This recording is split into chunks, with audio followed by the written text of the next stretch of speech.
A domestic violence survivor who has been at the other end of that desperate phone call says she's grateful to the officers and Officer Leith who risked their lives. RTV6's Kara Kenny joins us with what one survivor wants you to know and how you can help others.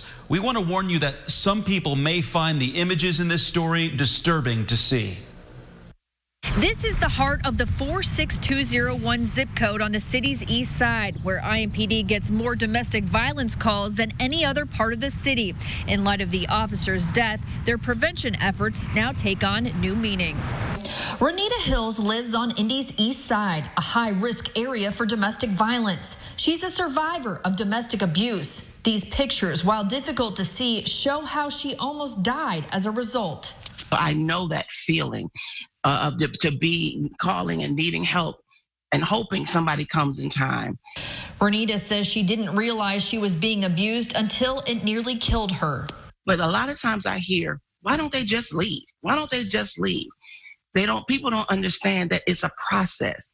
But for 15 years, the Renita I was being stripped away. I was told I wasn't pretty enough. I wasn't smart enough. I was not good enough. The city's Public Health and Safety Office does neighborhood canvassing in high-risk areas to reduce domestic violence, which can mean emotional, verbal, or even financial abuse. A lot of people don't even understand that they're in a domestic violence situation because they're not being beat up. And so just trying to constantly keep that on people's minds and get that information out and let people know that there is help available and that we love them. When people are stuck at home with financial worries amid COVID-19, that is making things especially tense. Calls to the state's domestic violence hotline are up 15%. Meanwhile, jails are releasing inmates. So not as many arrests are being made. So that is keeping somebody in the household where more violence is continuing.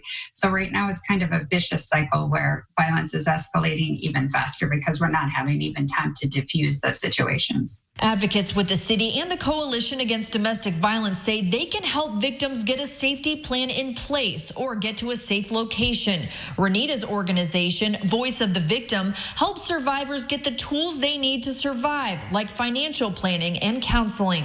The average person goes back to their abuser 7 times. 7 times. And any one of those 7 could be their last time leaving. Domestic violence can happen to anyone. If you find yourself getting heated, take a break in another room or outside. Reporting in Indianapolis, Kara Kenny, RTV6.